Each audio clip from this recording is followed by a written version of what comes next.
موسم صبح سے ہی ابر-آلود تھا۔ دوپہر سے آندھی طوفان کے ساتھ بارش ہو رہی تھی۔ بارش تھمنے کے بعد کراچی کی سڑکیں کیچڑ اور گند سے بھر چکی تھیں۔ گلاس آفس کے دھندلے شیشوں کے پار سے نظر آتے نظارے مسحور کن تھے۔ دوپہر کا وقت تھا مگر آسمان پر چھائے کالے بادلوں کی چادر نے دن ہی میں رات کا سما سا کر دیا تھا۔ ان کے دفتر میں ایک مدھم زرد روشنی جل رہی تھی۔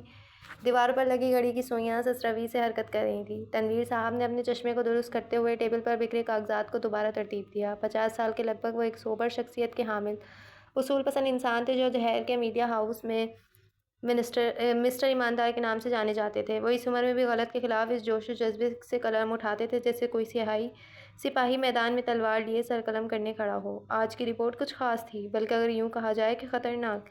یہ خبر کسی دھماکے سے کم نہیں۔ وہ بڑبڑاتے ہوئے ایک بار پھر آخری لائن پر نظر ڈالی۔ ارمان شاہ، معروف سیاست دان کا کم عمر بیٹا، جو وسیع بردر شہر کے بڑے مافیا گروپ کے ساتھ انسانی اسمگلنگ، قبضہ مافیا، جعلی ہاؤسنگ اسکیم اور بھتہ وصول کرنے میں ملوث تھا۔ ان کی وجہ سے عوام کا سانس لینا دوبھر ہو چکا تھا۔ تنویر صاحب نے قلم نیچے رکھ کر اور گہری سانس لی۔ ان کے سامنے ٹیبل پر لیپ ٹاپ کھلا رکھا تھا۔ لیپ ٹاپ کی اسکرین پر آرٹیکل مکمل ہو چکا تھا جس کی تکمیل کے لیے وہ پچھلے 6 مہینوں سے چھان بین کر رہے تھے۔ گواہوں کے بیانات، خفیہ ویڈیوز، پولیس فائل، سب کچھ ان کے پاس موجود تھا، لیکن وہ جانتے تھے سچ بولنا انسان نہیں ہوتا۔ طاقتور کے خلاف سچ لکھنا تو جیسے اپنے گلے میں پھندا ڈالنے کے برابر ہے۔ جبھی دروازہ دھیرے سے کھلا، ان کا اسسٹنٹ نعمان اندر داخل ہوا۔ سر، یہ خبر آپ واقعی اخبار میں چھاپنا چاہتے ہیں؟ آپ جانتے ہیں نا یہ لوگ کتنے خطرناک ہیں؟ تنویر صاحب کی آنکھیں چمکی تھیں۔ وہ کرسی پر ذرا سیدھا ہو کر بیٹھے۔ نعمان، اگر ہم ہی نہ بولیں تو پھر کون بولے گا؟ جس قوم کے صحافی قلم بھیج دیں وہاں سچ کا جنازہ کوئی اور نہیں بلکہ وہ خود اٹھاتے ہیں۔ نعمان نے سمجھ کر سر ہلایا اور بغیر کچھ کہے ہی آفس سے باہر نکل گیا۔ لیکن اب وہ متوشش ہو گیا تھا، اپنی سوچوں میں گم۔ اسی انسان میں ان کے فون پر ایک نامعلوم نمبر سے کال آئی۔ تنویر صاحب نے کال ذرا سرسری سی نگاہ ڈال کر ریسیو کر لی تھی۔ تم بہت آگے بڑھ گئے ہو تنویر۔ دوسری طرف ایک بھاری سرد آواز سنائی دی، کیونکہ وہ تو ہمیشہ ان کی دھمکیوں کی زد میں تھے۔ آپ کی تعریف؟ انہوں نے سوالیہ انداز میں پوچھا۔ باز آ جاؤ تنویر احمد، انہوں نے تنبیہ کی۔ میں تو ایک عام سا انسان ہوں اور اپنی جاب کر رہا ہوں۔ اگر آپ اپنا تعارف کرا دیں گے تو مجھے شناسائی کی منزلیں طے کرنے میں آسانی رہے گی۔ وہ تپانے کو بولے۔ باز آ جاؤ، آخری موقع دیا ہے، ہم بار بار وارننگ نہیں دیتے۔ اس بار دوسری جانب سے رابطہ منقطع ہو گیا تھا۔ رات کے 10 بجے وہ معمول کے مطابق دفتر سے نکلے تھے۔ ان کے ہاتھ میں وہ فائل تھی جس میں ارمان کے مافیا گروہ سے تعلق کے تمام ثبوت تھے جو وہ مزید عوام کے سامنے لانا چاہتے تھے۔ وہ چاہتے تو وہ سب ڈیجیٹل بھی بھیج سکتے تھے، مگر پرانی عادت تھی ہر حساس رپورٹ خود لے جا کر چیف ایڈیٹر کے ہاتھ میں دینا۔ گاڑی میں بیٹھے ہی انہوں نے بیک مرر میں دیکھا، ایک سیاہ گاڑی پیچھے آ کر رکی تھی۔ وہ خود کو لاپرواہ شو کرتے گاڑی سٹارٹ کر چکے تھے۔ گاڑی سڑک پر نکلی تو بارش دوبارہ برسنے لگی تھی۔ سڑک پر ٹریفک کم ہو چکا تھا مگر پیچھے وہی سیاہ گاڑی اب بھی ان کے تعاقب میں آ رہی تھی۔ ایک سگنل پر گاڑی ذرا ٹھہری۔ انہوں نے گردن موڑ کر دیکھا، پیچھے والی گاڑی کا شیشہ اٹھتا اور ایک سیاہ چشمہ پہنے نوجوان نے ان کی طرف دیکھا اور پھر ایک عجیب سی مسکراہٹ پاس کرتا وہ شیشہ چڑھاتا گاڑی زن سے بھگا لے گیا۔ وہ اٹکی ہوئی سانس خارج کرتے سر جھٹک گئے، کیونکہ ابھی انہیں صرف یہ فائل ایڈیٹر تک پہنچانی تھی۔ آج کی تازہ خبر، معروف سیاستدان آصف شاہ کے بیٹے ارمان کا مافیا کے ساتھ منسلک ہونے کا بڑا انکشاف۔ سڑک پر سگنل کی لال بتی پر گاڑی لیے کھڑا ارمان صبح ہی صبح اخبار والے بچے کو اپنے نام کی گردان کرتے سن بری طریقے سے چونکا تھا۔ یہ کیا بکواس ہے؟ وہ بڑبڑاتے ہوئے سگنل کھلنے پر گاڑی سڑک پر دوڑاتا اب اپنے باپ کا نمبر ڈائل کر رہا تھا۔ یہ کیا بکواس ہے ڈیڈی؟ میں صرف آپ کی سیاست کی وجہ سے خاموش ہوں۔ اپنے طریقے سے اس صحافی کا منہ بند کرا دیں ورنہ میں ہمیشہ کے لیے خاموش کرا دوں گا۔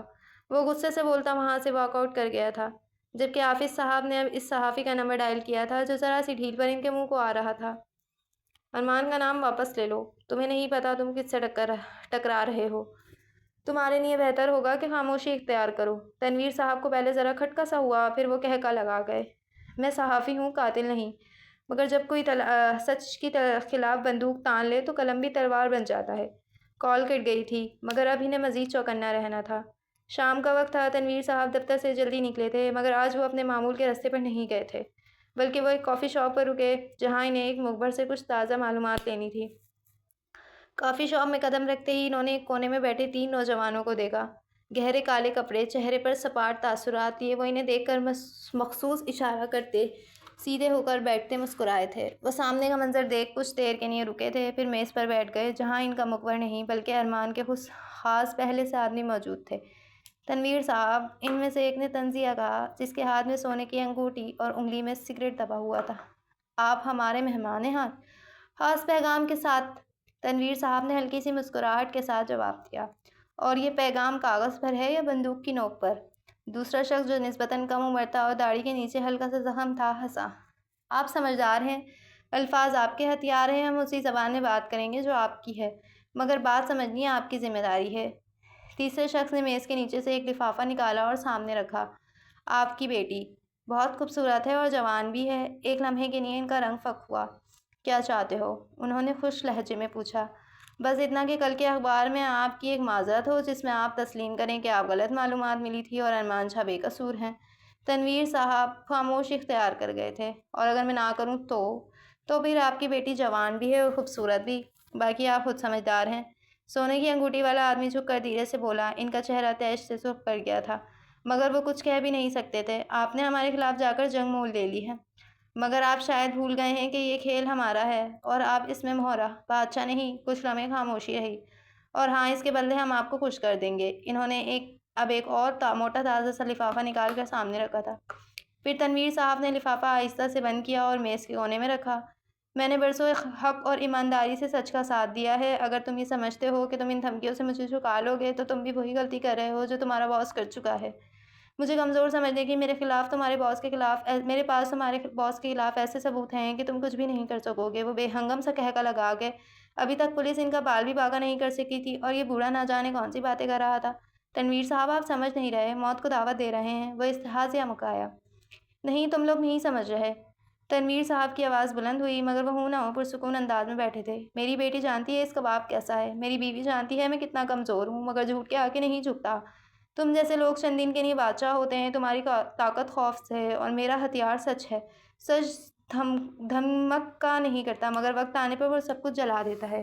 اب تم لوگ جا سکتے ہو اور ارمان کو جا کر کہہ دینا کہ اگر میں کل مر بھی جاؤں تو پرسوں کوئی اور اٹھے گا اور وہ خبر جو میں نے لکھی ہے وہ ختم نہیں ہوگی۔ تنویر صاحب نے اٹھ کر کوٹ پہنا اور باہر کی طرف قدم بڑھا دیے۔ لگتا ہے اس بوڑھے کو اپنے خاندان سے کچھ خاص محبت نہیں ہے۔ وہ داڑھی کھجاتے مسکرائے تھے۔ دفتر کی کھڑکی سے روشنی کی شعاعیں اندر آ رہی تھیں، مگر کمرے کے اندر ہر چیز جیسے دھند میں لپٹی ہوئی تھی۔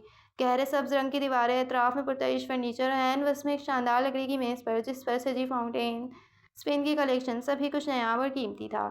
ارمان شاہ اپنے کمرے کے صوفے پر نیم دراز تھا، سگار کا دھواں حلق سے چھوڑتے وہ ایک خمار میں گم۔ اس کے چہرے پر وہی پرانا غرور، آنکھوں میں شفافیت کی چمک اور لبوں پر مخصوص طنزیہ مسکراہٹ موجود تھی جو ہمیشہ کسی نہ کسی کی شکست کا پیش خیمہ ہوا کرتی تھی۔ دروازے پر دستک ہوئی، پھر کوئی اندر داخل ہوا۔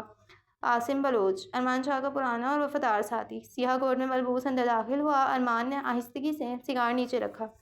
کیا بنا ہمارے معزز رپورٹر کا؟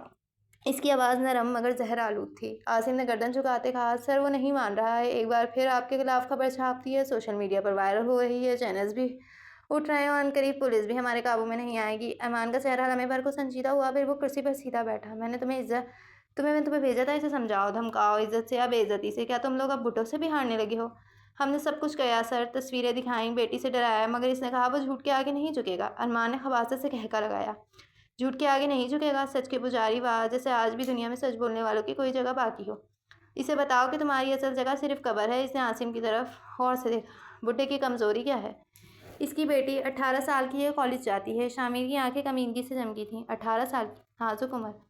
ہائے، یہ شامر شاہ کی کمزوری! وہ مخفول لہجے میں بولا تھا۔ وہ خود 28 سال کا ایک بھرپور نوجوان تھا اور اس کے کئی افیئرز بھی رہے تھے۔ اس نے میز پر رکھا گلاس اٹھایا اور ہلکی سی چسکی لیتے ہوئے گہری سانس کھینچی۔ بس پھر اسے اٹھا لو۔ عاصم چونک گیا۔ سر؟ ہاں، وہی تو اس کی کمزوری ہے۔ اگر بیٹی غائب ہو جائے تو اس کا سارا سچ، ساری بہادری، ساری جرأت تیل لینے چلی جائے گی۔ عاصم نے ہچکچاتے ہوئے، مگر سر، اگر میڈیا کو پتہ چل گیا؟ عاصم، تم کب سے انجام کی فکر کرنے لگے ہو؟ ہم انجام بناتے ہیں، انجام سہتے نہیں۔ وہ لڑکی ہمارے ہاتھ میں آ جائے گی تو وہ بڈھا زمین چاٹنے لگے گا، پھر چاہے وہ ہمارے قدموں میں پڑے یا اپنی زبان کاٹ لے، ہمیں اس سے کوئی فرق نہیں پڑتا۔ عاصم نے سر ہلایا، مگر کچھ کہنے سے پہلے ارمان نے ہاتھ اٹھا کر اسے روک دیا۔ ایک بات یاد رکھنا، جب کسی کی جڑوں پر وار کیا جائے تو وہ درخت خود جھک جاتا ہے۔ اس بڈھے کو نیچے دکھانے کا وقت آ گیا ہے۔ میں چاہتا ہوں اس کی بیٹی کو ایسے وقت پر اٹھایا جائے جب وہ سب سے زیادہ مطمئن ہو، تاکہ زوروں کا جھٹکا ذرا دھیرے سے لگے۔ وہ اپنی بات سے خود ہی خط اٹھاتا کہکا لگا گیا۔ کل صبح کالج جاتے وقت نہ زیادہ ہجوم ہوگا نہ شور، بس گاڑی کے سامنے گاڑی روکنا اور لڑکی کو نکال کر لے آنا، بس۔ وہ جو ایک عہد کھینچ رہا تھا۔ اور پھر ارمان نے میز سے ایک چھوٹا سا ریکارڈر اٹھایا اور انگلیوں سے کھیلتے ہوئے بولا، پھر بڈھے کو کال کی جائے گی، ریکارڈنگ میں بیٹی کی آواز ہوگی، ابو مجھے بچا لیں۔ یہ بہت برے لوگ ہیں، مجھے ہاتھ لگاتے ہیں یہاں وہاں بھی، اور اس نے ہنستے ہوئے ریکارڈر بند کیا۔ پھر وہ خود آئے گا رینگتا ہوا، اپنی زبان سے کہے گا کہ ساری خبر جھوٹی تھی اور ہم اسے معاف کر دیں گے، یا شاید نہ کریں، دیکھیں گے۔ عاصم خاموشی سے سنتا رہا۔ اسے اندازہ تھا کہ ارمان صرف طاقت سے ذہن سے بھی کھیلتا ہے، اور یہ کھیل وہ برسوں سے جیتتا آ رہا تھا۔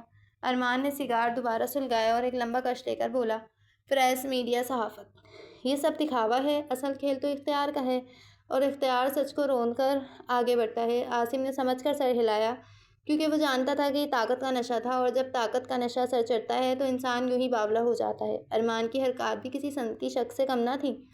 ٹھیک ہے سر، کل صبح کام ہو جائے گا۔ ارمان نے اطمینان سے کرسی کے پیچھے ٹیک لگائی تھی۔ بہتر، مجھے کام ہوتے ہی اطلاع چاہیے۔ ویڈیو بھی۔ دروازہ بند ہو گیا، کمرے میں صرف دھواں رہ گیا تھا۔ نگاہوں کے سامنے ایک پری پیکر کا چہرہ گھوم گیا تھا، جس نے پچھلے 1 ماہ سے اس کی نیندیں اڑا رکھی تھی۔ آج کا سورج تنویر صاحب کے لیے قیامت بن کر طلوع ہوا تھا۔ گھڑی کی سوئیاں 12 کے ہندسے سے گھوم کر بار بار واپس آ رہی تھیں، مگر برا وقت تو جیسے تھم سا گیا تھا، وہیں رک گیا تھا۔ گھر سے آنے والی کال نے ان کے آسان خطا کر دیے تھے۔ دھرے شیوار کہاں ہے؟ وہ خود کو سنبھالتے ہوئے فوراً دفتر سے نکلے، گاڑی کی چابی اٹھائی اور پاگلوں کی طرح سڑک پر نکل پڑے۔ آوازیں، ہارن، لوگ، اشارے سب دھند میں بدل گئے تھے۔ دل کو دھڑکا سا لگا تھا، دھرے شیوار کو کچھ نہیں ہونا چاہیے، میری بیٹی کو کچھ نہیں۔ وہ سمجھ گئے تھے یہ کس کا کام تھا۔ ان کا رخ پولیس اسٹیشن کی جانب تھا۔ میری بیٹی اغوا ہو گئی ہے۔ آواز لرز رہی تھی، مگر آنکھیں جل رہی تھیں۔ تھانے دار نے روایتی انداز میں کاغذ کھولا، پین اٹھایا اور ٹھنڈی سانس بھر کر بولا۔ FIR نہ کاٹتے ہوئے سادے پیپر پر ان کی درخواست لکھتے ہوئے کہا، سر، ابھی 24 گھنٹے نہیں گزرے۔ 24 گھنٹے؟ میری بیٹی غائب ہے اور تم کاغذی کارروائی کی بات کر رہے ہو؟ تنویر صاحب کی آواز بلند ہوئی۔ ان کا پورا جسم لرز رہا تھا۔ ایک پولیس والے نے آہستہ سے کان میں کہا، سر، یہ کیس ہاتھ لگانے سے پہلے اجازت لینا پڑے گی اوپر والوں سے۔ انہوں نے تعسفی انداز سے دیکھا تھا، اس ملک کا کچھ نہیں ہو سکتا۔ وہ فوراً پولیس اسٹیشن سے نکلے، گاڑی کا دروازہ زور سے بند کیا اور بیٹھتے ہی اسٹیئرنگ پر مکہ مارا۔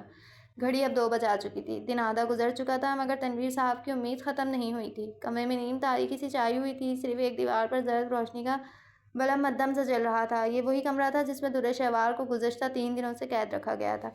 اس کے چہرے پر آنسو کی لکیریں جمی ہوئی تھیں، آنکھوں میں تکھن تھی۔ وہ سمجھ نہیں پا رہی تھی آخر وہ کون تھے جس نے اسے قید کر رکھا تھا۔ اچانک سے دروازہ کھلا تھا، وہ اندر داخل ہوا۔ وہ واضح ہوتے چہرے پر ایک نگاہ ڈالتا کچھ لمحوں کے لیے ٹھہر گیا تھا، کیونکہ یہ وہی چہرہ تھا جس کی اسے 1 ماہ سے تلاش تھی، مگر وہ اس رپورٹر کی بیٹی ہوگی ایسا تو اس نے سوچا بھی نہیں تھا۔ وہ خود ہی اس سے دور رہا تھا، اس لڑکی کے بارے میں کوئی جانچ پڑتال نہیں کی تھی، کیونکہ اس کا کام جان کا کھیل تھا، مگر وہ یوں اچانک سامنے آ جائے گی ایسا تو اس نے سوچا بھی نہیں تھا۔ اس کے چہرے پر چٹانوں کی سی سختی آ گئی تھی۔ صرف ایک لمحہ لگا تھا اسے اپنا ذہن جھٹکنے میں۔ وہ ایک مضبوط اعصاب کا مالک شخص تھا، مگر فی الحال وہ فاصلے سے ہی پلٹ گیا تھا۔ آنسو تھمنے کا نام نہیں لے رہے تھے۔ آج پھر اس کے سامنے کھانا رکھا گیا تھا۔ وہ 3 دن میں اس وحشتناک کمرے میں قید تھی۔ اچانک کمرے کا دروازہ کھلا اور ارمان شاہ کمرے میں داخل ہوا۔ وہ بے اختیار پیچھے کھسکنے لگی۔ اس کباب پریس رپورٹر تھا جس نے ارمان کے خلاف اخبار میں خبر نشر کی تھی۔ تم تو دھان پان سی نازک سی ہو، تم کیسے بدلہ لوں تمہارے باپ کا؟ تم تو میرا جرم سہ ہی نہیں سکوگی۔ سرتا پیر اس کے نازک سراپے کو دلچسپ نظروں سے دیکھتے پوچھا، گزشتہ 2 دنوں میں وہ اپنا دل کو سمجھا چکا تھا۔ لٹل گرل، تم خود بتاؤ تمہارے ساتھ کیا کروں؟ اس کے قریب بیٹھتے وہ خباثت سے مسکرایا تھا، جبکہ دھرے-شیوار خوفزدہ سی پیچھے ہوئی تھی۔ اوہ مائی لٹل گرل، تم تو ابھی سے ڈر گئیں۔ دھرے-شیوار نے خوف سے اس کے چہرے کی طرف دیکھا تھا۔ مجھے جانے دو، میرا قصور نہیں ہے۔ وہ صرف 18 سال کی لڑکی تھی، بھلا وہ اس سے کتنا لڑ سکتی تھی؟ ایک شرط پر، پہلے یہ کھانا کھا لو۔ وہ نہ جانے کیوں اس کا چہرہ دیکھ کر نرم پڑ گیا تھا۔ مجھے نہیں کھانا یہ گندا کھانا، وہ خوفزدہ سی گھنیا کر بولی تو شامیر نے قہقہ لگایا۔ اوکے تو لٹل گرل بتاؤ کیا کھاؤ گی پھر؟ وہ دلچسپی سے پوچھ رہا تھا اور بغور اس کے سراپے کا جائزہ لیا تھا۔ خوبصورت نقوش، پتلی ناک، ہلکے گلابی لب جن پر خوف کی لرزش واضح تھی، بڑی بڑی گہری سی آنکھیں جن میں اپنا دل ڈوبتا محسوس ہوا تھا۔ مجھے گھر جانا ہے، اس کی وہی گردان۔ اب وہ آلتی پالتی مار کر پاس ہی بیٹھ گیا۔ تم جانتی ہو تمہارے پاپا کیا کام کرتے ہیں؟ وہ سوالیہ بولا۔ دھرے-شیوار نے خوفزدہ نگاہوں سے دیکھا۔ وہ رپورٹر ہیں، اس نے لب چبائے، مگر وہ بہت ضدی ہیں اور ایمانداری کا کیڑا تو دماغ سے چپک گیا ہے۔ وہ اب سمجھا رہا تھا، ساتھ ہی اس کے لیے کھانا آرڈر کیا تھا، اور دل ہی دل میں خود پر نالچ بھیجی تھی کہ یہ عشق انسان سے کیا کچھ کرا لیتا ہے۔ تو آپ کی میرے بابا سے کیا دشمنی ہے؟ وہ مسلسل کانپ رہی تھی۔ کوئی دشمنی نہیں ہے، ہم تو دوست ہیں بس۔ ایک مسئلہ ہے۔ وہ شیطانی دماغ میں آیا خیال کے تحت بات بدل گیا۔ کیا مسئلہ؟ اس نے معصومیت سے پوچھا۔ یہی کہ مجھے ان کی بیٹی پیاری لگتی ہے اور میں ان سے شادی کرنا چاہتا ہوں، مگر وہ مانتے ہی نہیں۔ اور دھرے-شیوار کی آنکھیں باہر آ گئی تھیں۔ ہیں؟ وہ حیرانک ہوئی۔ کیا تم مجھ سے شادی کرو گی لٹل گرل؟ وہ اب آبرو اٹھائے پوچھ رہا تھا۔ نہیں۔ مجھے بابا کے پاس جانا ہے، پلیز مجھے جانے دو۔ اس بار وہ آنسوؤں سے رو پڑی تھی۔ شامیر شاہ نے کہکا لگایا، او سویٹ ہارٹ، تم تو رو پڑی ہو، وہ تعسفی لہجے میں بولا، ساتھ ہی اس کی آنسو خشک کیے جو سہم کر پیچھے ہوتی سانس روک گئی۔ چلو ایک گیم کھیلتے ہیں۔ کیسا گیم؟ تم اپنے بابا کو کال کر کے کہو کہ وہ ارمان شاہ کی ہر بات مان لیں، تو وہ تمہیں چھوڑ دے گا، اور پھر تم اپنے گھر چلی جاؤ گی، پھر میں وہاں تمہارا رشتہ لے کر آؤں گا، اور تمہارے بابا منع کر دیں گے، لیکن پھر پتہ ہے کیا ہوگا؟ وہ دلچسپ نگاہوں سے اسے دیکھتا پوچھ رہا تھا۔ کیا ہوگا؟ پھر تم آؤ گی اور کہو گی کہ بابا مجھے ارمان سے شادی کرنی ہے، ورنہ میں مر جاؤں گی۔ در شیوان نے خوف سے دیکھا۔ میں تو آپ سے شادی نہیں کرنا چاہتی۔ وہ ایک بار پھر کہکا لگایا گیا۔ او میرا بچہ، تم شادی ضرور کرو گی، کیا تم چاہتی ہو کہ برے لوگ تمہارے بابا کو جان سے مار دیں؟ وہ اتنی سفاکیت سے بولا کہ وہ ایک لمحے کو کانپ گئی۔ ہرگز نہیں، کیا تم میرے باپ کو مارنے کا ارادہ رکھتے ہو؟ اس بار وہ چنگاڑی۔ شامین نے حیرت سے اسے دیکھا، اس کی سہمی چڑیا کے حلق میں آواز بھی تھی۔ ارے واہ، تم تو بالکل میری ٹکر کی ہو، یعنی بات خود پر آ جانے پر مقابل کو چیر پھاڑ کر دینے والی۔ وہ جیسے امپریس ہوا۔ میرے بابا ایک ایماندار آدمی ہیں، میں جانتی ہوں کہ تم ایک برے آدمی ہو اور میرے بابا کو جان سے مارنا چاہتے ہو، اور اگر تم میرا استعمال کر کے میرے بابا کو کمزور کرنا چاہتے ہو تو ایسا کبھی نہیں ہو سکتا۔ وہ پرعزم لہجے میں بولی۔ گڈ گڈ، کھیلنے میں مزہ آئے گا۔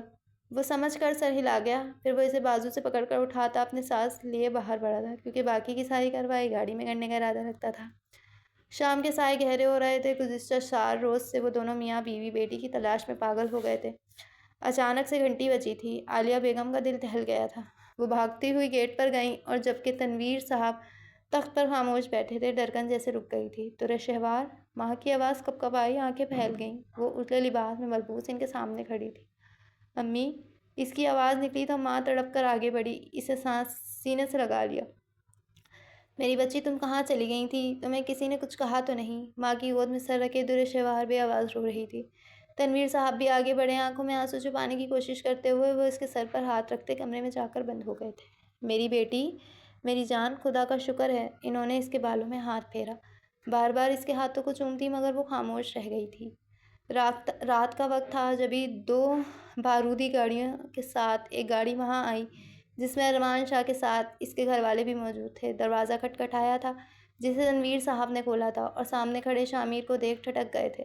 وہ مسکراتا ہوا آنکھوں پر لگے گلاسز اتار کر گھر میں داخل ہو گیا تھا۔ کیسے ہو تنویر صاحب؟ وہ ہولے سے مسکرایا، ساتھ ہی نگاہیں ادھر ادھر گھمائیں۔ جبھی سامنے سے وہ آتی دکھائی دی، وہ اسے دیکھ کر مسکرایا۔ تو سسر جی، رخصتی کی کیا تاریخ سوچی ہے؟ وہ شرارت سے مسکرایا تھا، جبکہ وہ خاموش نگاہوں سے اسے تک رہی تھی۔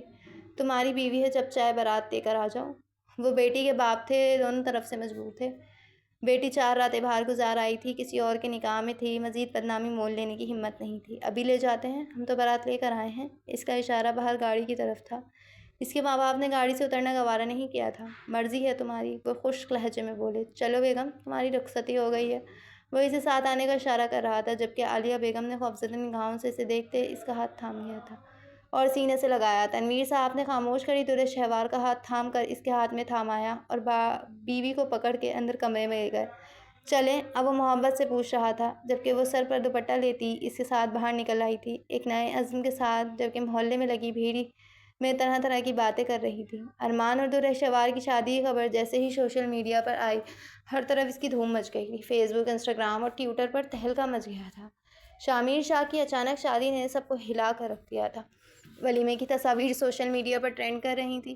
یہ کیا کہانی ہے؟ ارمان اور در شہوار کا رشتہ؟ یہ لڑکی جس کا باپ ارمان شاہ کے خلاف تھا، آج اس کے ساتھ زندگی گزارنے جا رہی ہے۔ اس کے بعد مختلف تجزیے اور تبصرے شروع ہو گئے تھے۔ کسی نے کہا یہ خوبصورت محبت کی کہانی ہے، یہ سب ایک سیاسی اور کاروباری کھیل ہے۔ سب اپنے اپنے حساب سے تجزیے کر رہے تھے، لیکن جو بھی سب سے زیادہ لوگوں کو حیران کر رہا تھا وہ تھا تنویر صاحب کا خاموش رہنا۔ تنویر صاحب، جنہوں نے ہمیشہ اپنی بیٹی کے لیے بہترین فیصلہ کیا تھا، آج وہ اپنی بیٹی کی خوشی میں شریک تھے، لیکن ان کی خوشی اور چہرے پر سنجیدگی ایک الگ کہانی سنا رہی۔ تنویر صاحب نے چند دنوں سے اپنا دفتر نہیں کھولا تھا۔ انہیں کچھ سمجھ نہیں آ رہا تھا، لیکن وہ یہ جانتے تھے کہ در شہوار کا فیصلہ اس کی اپنی خوشی کا تھا۔ وہ اپنی بیٹی کو اپنی زندگی کا انتخاب کرنے کے لیے مکمل آزاد چھوڑ چکے تھے۔ ان کی خاموشی اس بات کی گواہی دے رہی تھی کہ وہ بیٹی کے فیصلے پر راضی ہیں، چاہے وہ فیصلہ ان کے مطابق نہ ہو۔ کمرے میں ہلکی سی روشنی پھیلی ہوئی تھی، کھڑکیوں سے آتی چاند کی روشنی قالین پر چاندنی سا عکس بکھیر رہی تھی۔ کمرے میں مدھم میوزک بج رہا تھا، محبت بھرا ساز۔ ارمان سفید شلوار قمیص تھوڑے کونیوں تک چڑھائے نرمی سے در شہوار کے قریب آیا۔ در شہوار، میرے ساتھ زندگی جینا چاہتا ہوں۔